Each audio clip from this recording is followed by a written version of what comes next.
This video is powered by Manscaped. Go to manscaped.com/fancam for 20% off your order and free shipping. Keep your boys in top form with Manscaped. Hi, welcome to AFTV. I've got Marty with me. We've just beaten Leicester 4-2 at the Emirates. I don't want to say a huge win, but it's a win at 2-2. It would have been a huge win at that moment. How are you feeling at that stage? I think it is a huge win. Yeah? This is what champions do. Okay. And look, I've heard a lot of opinions on the game and, we threw it away. For me, that first half was a comprehensive Arsenal display at the Emirates, a beautiful day, the sun's out. Yeah. It was a fantastic day to come to a place like this and watch football. Yeah. It really was. It's days like this, 3 o'clock kickoffs, where you just feel so grateful and so lucky to be able to sit here and watch an amazing team like this. 2 Premier League teams going head to head. This is what life's about, right? And then, you're watching, for me, Declan Rice, since the Euros, hasn't been quite right. And this is the first game I've really seen him when he's marauding across that midfield. He's spraying the ball around. He's playing some awesome passes to Saka, like pinging the ball from one end of the pitch to the other.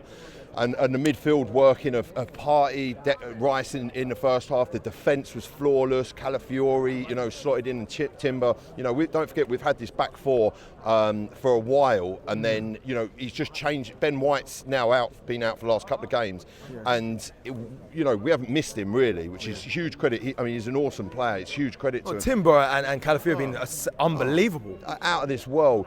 And in the first half, the amount of shots we could have scored a few more.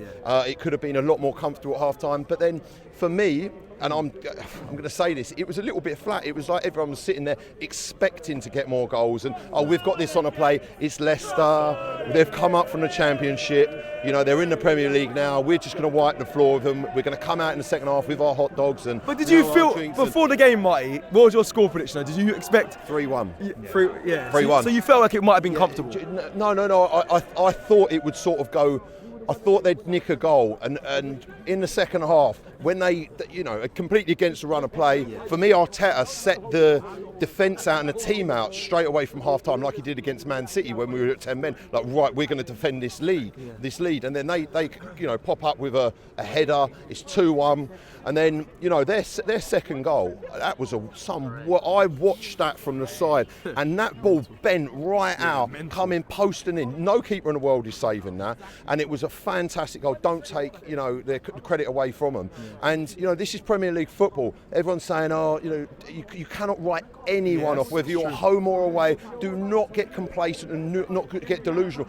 But again, I sometimes prefer games like this instead of I love wiping the floor with teams 5-6-0, as we do. I love that. But then it's 2-2, and then this place is live. Everyone, the songs are coming out, and everyone's pushing the team. And their goalkeeper, fair play to him. That turn shot from Havertz. That's safe. Havertz, how he put that round, he thought, mate, you must have thought this is in. This is nailed on. And then the keeper pulls that out.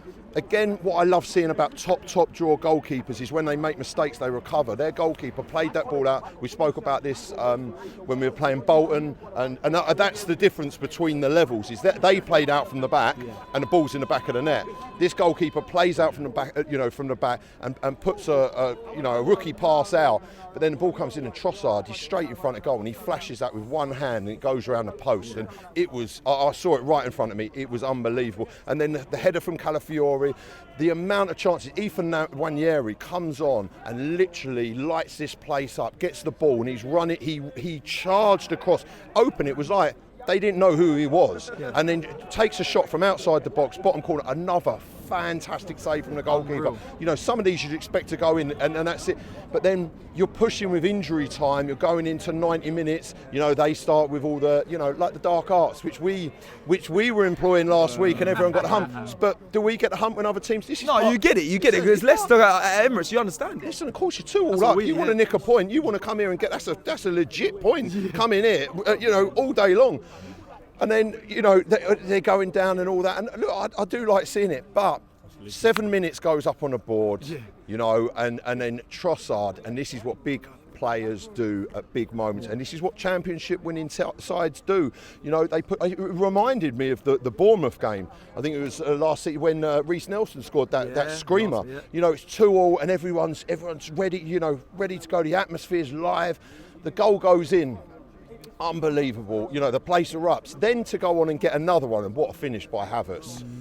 Just rolls in off his foot. Didn't know anything. He did not. He didn't even have a clue. The one thing I'll say, and I haven't heard being picked up on, how does that go to VAR for a minute and a half? So long. Mate, you're sitting on that decision. You can see clearly that Havertz was onside when it's the not ball was offside, played, and then the Leicester player passes it straight to Havertz. We was obviously in the studio. I don't know. We all said it's clear it's onside. I don't know what they're checking. And obviously, if you watch this on Match of the Day, or you don't watch this live, you'll just see it come up. But the amount of time delay, I was like, who is in there? Is my 10-year-old daughter in there?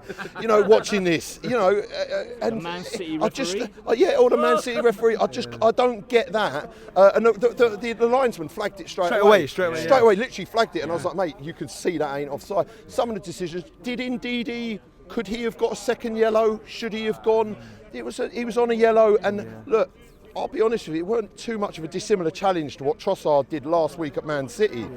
And I'm not saying there's an agenda with the referees towards Arsenal, but sometimes it does slightly feel like it. But listen, at the end of the day, we got to win. It was a fantastic win. This place today, you know, this is what I love about football. Nights are made of.